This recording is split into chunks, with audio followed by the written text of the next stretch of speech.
ఓసూరు గ్రామానికి చెందిన టీడీపీ నేత శ్రీనివాసులు హత్య కేసులో నిజాలు బయటపడ్డాయి. సొంత పార్టీకి సంబంధించిన నాయకులే ఆధిపత్య పోరులో భాగంగా ఓర్వలేకనే ఈ యొక్క శ్రీనివాసులను హతమార్చారంటూ పోలీసులే నిర్ధారణ చేయడం జరిగింది. అయితే మంత్రి నారా లోకేష్ మాత్రం వైఎస్ఆర్ కాంగ్రెస్ పార్టీకి అంటగట్టే ప్రయత్నం అయితే చేశారు. దీనిపై మాట్లాడేందుకు పతికొండ మాజీ ఎమ్మెల్యే కంగాటి శ్రీదేవి ఉన్నారు. వారితో మాట్లాడదాం. చెప్పండి, ఈరోజు చూసుకున్నట్లయితే హత్య జరిగిన కొద్దిసేపట్లోనే ఈ యొక్క నారా లోకేష్ ట్వీట్ చేయడం జరిగింది. వైఎస్ఆర్ కాంగ్రెస్ పార్టీ నాయకులే ఓర్వలేకనే హత్య చేశారంటూ పోస్ట్ చేశారు. ఎట్లా చూడొచ్చు అంటారు? అసలు ఆయనకు ఈ విధంగా పోస్ట్ చేయాల్సిన అవసరం ఏమంటారు? అది చాలా ఆయన ట్వీట్ చేయడం విధానము చాలా బాధాకరము. ఎందుకంటే చనిపోయినది తెలుగుదేశం నాయకుడు అయిన వెంటనే కూడా వైసీపీ వాళ్ళే చంపింటారని చెప్పేసి మరుక్షణం హాఫ్ అన్ అవర్కి ఆయన ట్వీట్ చేయడం చాలా బాధాకరం. ఇప్పుడు చూస్తే తీరా పోలీసులు విచారణలోనే తేలింది ఇది ఎవరు చేశారని చెప్పేసి వాళ్ళ ఆధిపత్య పౌరు కోసం ఇదంతా కూడా చేసినామని చెప్పేసి ఒప్పుకోవడం, ఈరోజు వాళ్ళపైన క్రైమ్ కూడా కావడం కూడా జరిగింది. కాబట్టి ఈరోజు నారా లోకేష్ గారు మంత్రి స్థానంలో ఉండి కూడా ఈ విధంగా మాట్లాడడము చాలా బాధాకరం. హత్య రాజకీయాలు మానుకోవాలని చెప్పేసి చాలా తీవ్రంగా ఖండించడం చాలా బాధాకరం. ఇలాంటివి మరి ఇప్పుడు తెలుసుకోవాలి, ఎవరు చేసినారు, ఎవరు మా దగ్గర సాక్ష్యాధారాలతో సహా చూపెడుతున్నాం. చంపిన మనుషులు మరి వాళ్ళ పక్కనే ఇప్పుడు ప్రజెంట్ ఉన్న ఎమ్మెల్యే శ్యాంబాబు పక్కనే ఉన్నారు. ఇంతకుముందు కూడా గతంలో ప్రచారాలు టీడీపీ కండువులు వేసుకొని చేసినారు. వాళ్ళే ఈరోజు వాళ్ళకి సరిపోకని హత్య చేసినారని చెప్పేసి వాళ్ళు ఒప్పుకొని ఈరోజు పోలీసులకు లొంగిపోయిన విధానాలు కూడా ఇవన్నీ చూస్తున్నాం. ఈరోజు నారా లోకేష్ గారు అండ్ మరి మంత్రిగా ఉండి మరి హోమ్ మినిస్టర్ గారు అనిత గారు కూడా ఆ విధంగా మాట్లాడారు. ఇద్దరు కూడా ఏం సమాధానం చెప్తారు? రాష్ట్రాన్ని మరి ఏ విధంగా చూస్తున్నారు వీళ్ళు అని చెప్పేసి, ఏకపక్షంగా చూస్తున్నారా లేకుంటే రాష్ట్రాన్ని అన్ని విధాలుగా బాగుపరచాలని చూస్తున్నారా, లేకుంటే వాళ్ళే బాగుండాలని చెప్పేసి ఈ కేసును పక్కదారి పట్టించాలని ఉద్దేశంతో ఈ విధంగా చేస్తున్నారని చెప్పేసి మాకైతే తెలియలేదు. వాళ్ళు ఇప్పుడు సమాధానం చెప్పాలి. నా దగ్గర ఆధారాలన్నీ కూడా ఉన్నాయి. వాళ్ళు ఎవరైతే దీంట్లో మరి నిందితులుగా ఉన్నారో వాళ్ళవన్నీ కూడా ఫొటోస్ వీటిలో కూడా అన్ని నా దగ్గర ఆధారాలు ఉన్నాయి. ఈ విధంగా ఎప్పుడు కూడా వైసీపీ వాళ్ళు హత్య రాజకీయాలకు ఎప్పుడు కూడా జగనన్న ఎప్పుడు కూడా హత్య రాజకీయాలు ప్రోత్సహించడం 5 సంవత్సరాలలో ఎక్కడ కూడా పతికొండ నియోజకవర్గంలో 5 సంవత్సరాలు ఎక్కడ చూసినా హత్య ప్రయత్నాలు కానీ హత్య రాజకీయాలు కానీ ఎక్కడా కూడా లేవు. కావాలంటే వాళ్ళు విచారించవచ్చు. ఇప్పుడు మినిస్టర్గా అనిత గారే, హోమ్ మినిస్టర్గా అనిత గారు ఉన్నారు కాబట్టి వాళ్ళు కూడా తెలుసుకోవచ్చు. మరి అప్పుడున్న ఎమ్మెల్యే శ్రీదేవమ్మ గారు ఇలాంటివి ప్రేరేపించినారా అని చెప్పేసి. ఇప్పుడు ఒకటే చెప్తున్నా, నేను ఎప్పుడు చూసినా అభివృద్ధి వైపే మేము ముందడుగులు వేసినాం. కానీ మా అన్న జగనన్న కూడా అభివృద్ధి వైపు ఎప్పుడైనా కూడా మీరు రాష్ట్రంలో ప్రతి గ్రామంలో ప్రతి నియోజకవర్గానికి తిరగండి, ప్రతి గ్రామాన్ని సందర్శించండి, ఎక్కడ ఏం అవసరమో అవి ఖచ్చితంగా చేయండి అని చెప్పేసి మాకు సూత్రాలు నేర్పించారు. కానీ ఇలాగా మీలాగా మరి ఎవరైతే మీ వాళ్ళే చంపుకొని వైసీపీ వాళ్ళ మీద నెట్టే అలాంటి ఆలోచనలు కూడా మా అన్నకి ఎప్పుడూ లేవు. మీరు ఇది తీవ్రంగా మీరు అన్న మాటలు, మీరు ట్వీట్ చేసిన విధానాన్ని మేము తీవ్రంగా ఖండిస్తున్నాం. అంటే ఈ యొక్క కేసుని, హత్య కేసుని ఆ యొక్క పార్టీలో సంబంధించిన నాయకులే ఆధిపత్య పోరులో భాగంగానే చంపడం జరిగింది అని చెప్పేసి పోలీసులు నిర్ధారణ చేశారు. వీటిని వైఎస్ఆర్ కాంగ్రెస్ పార్టీకి మచ్చ వేయడానికి గల కారణం ఏమంటారు? అంటే వైఎస్ఆర్ కాంగ్రెస్ పార్టీ మీద బురద జల్లే ప్రయత్నమా, లేకుంటే రాజకీయ కుట్ర ఏమన్నా ఉందంటారు? ఏం లేదు. ఎంతసేపు ఉన్నా ప్రజల్లోకి జగను హత్య రాజకీయాలు చేపిస్తాడని ఒక దుష్ప్రచారాన్ని చేయించడానికి, ఎక్కడ చూసినా ఏ హత్యలు జరిగినా వాళ్ళే చేసుకున్నా కూడా ఒక వైసీపీని ప్రజల్లోకి చెడు అభిప్రాయాలు తీసుకెళ్లడానికి వీళ్ళు ఈ విధంగా మాట్లాడారు. ఈరోజు ఏం సమాధానం చెప్తారు వాళ్ళు? ఈరోజు సాక్ష్యాలతో సహా ఈరోజు నిన్న కూడా ఎఫ్ఐఆర్ కూడా వాళ్ళే ముద్దాయిలు అయినారు, వాళ్ళే మా దగ్గర సాక్ష్యాలు ఉన్నాయి, వీటికి వీళ్ళ సమాధానం చెప్పాలి కదా. ప్రజలంతా గమనిస్తున్నారు. ఈ విధంగా తెలియకోకుండా ఒక మినిస్టర్లుగా ఉండి వీళ్ళు అంతా కూడా ఇదంతా కూడా వైసీపీ వాళ్ళ కుట్రేది చెప్పేసి ఈరోజు వాళ్ళు ఒప్పుకున్నారు కదా స్వయాన.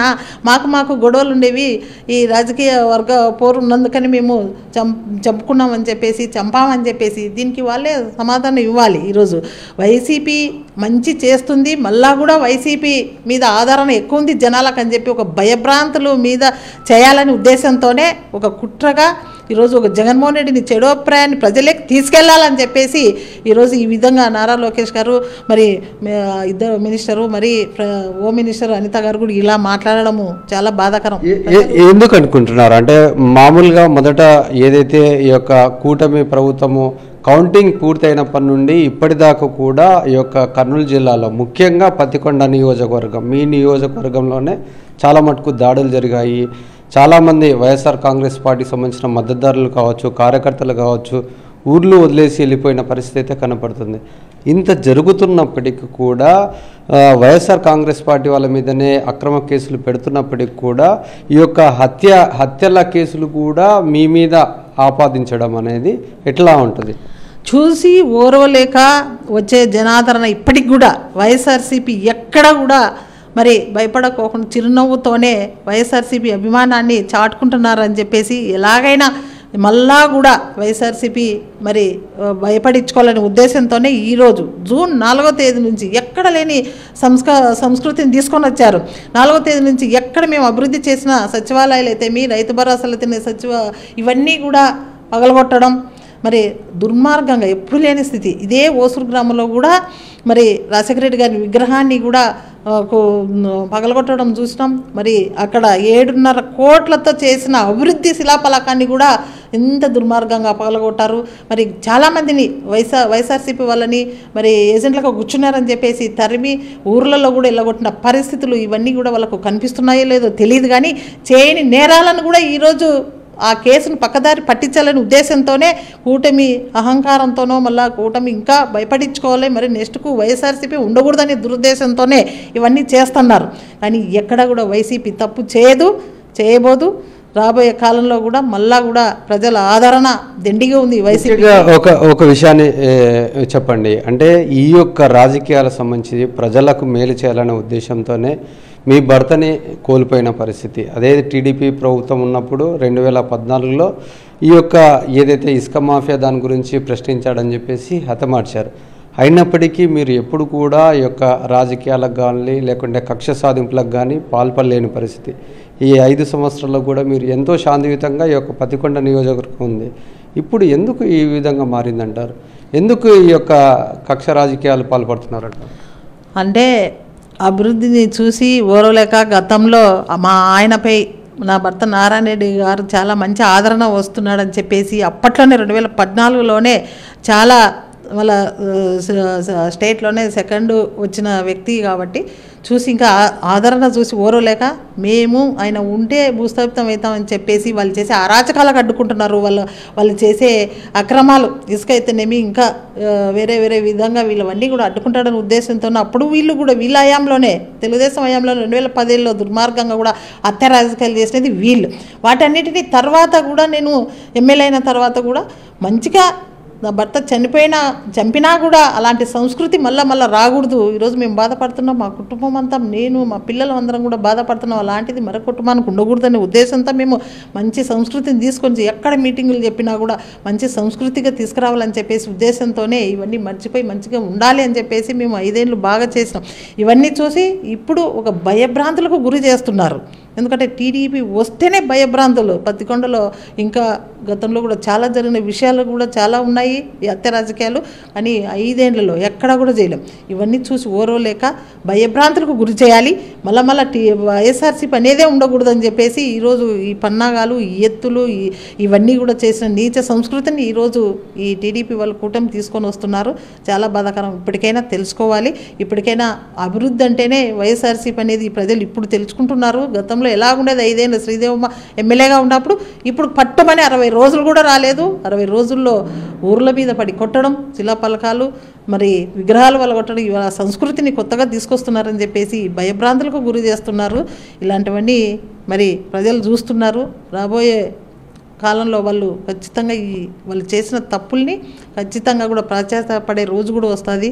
మరి ఇలాంటి దుర్మార్గ రాజకీయాలని ఇలాంటివన్నీ కూడా ప్రజెంట్ ఉన్న ఎమ్మెల్యే గమనిస్తలేరో కానీ మాకు తెలియదు. కానీ ఇవన్నీ కూడా గమనించుకోవాలి. ఇంకా 5 ఏళ్ల పరిపాలన ఉంది. 5 ఏళ్ల పరిపాలనలో 60 రోజుల్లోనే ఈ విధంగా అరాచకాలు చేస్తున్నారంటే ఇంకా రాబోయే కాలంలో ఇంకా పత్తికొండని భయభ్రాంతం చేయాలని చెప్పేసి ఒక ఉద్దేశంతో చేస్తున్నారు. కానీ ఇలాంటివన్నీ మీకే రేపు వచ్చే పరిస్థితులు ఎదురుదెబ్బ తగిలే పరిస్థితి కూడా ఉందని చెప్పేసి గమనించాలి.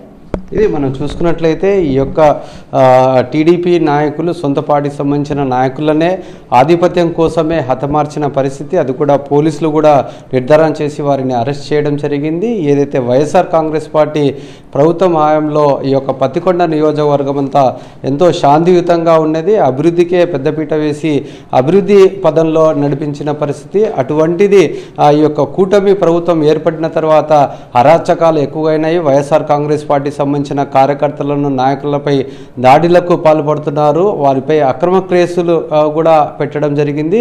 ఈ యొక్క అరాచకమైన పాలనని ప్రజలు గమనిస్తూనే ఉన్నారు. రానున్న రోజుల్లో ఈ యొక్క కూటమి నాయకుల యొక్క పరిస్థితిని గమనించిన ప్రజలే బుద్ధి చెప్పడానికి సిద్ధమవుతున్నారంటూ మాజీ ఎమ్మెల్యే కంగాటి శ్రీదేవి చెప్తున్నారు. కెమెరామెన్ శేఖర్తో లోకేష్, సాక్షి టీవీ, కర్నూలు.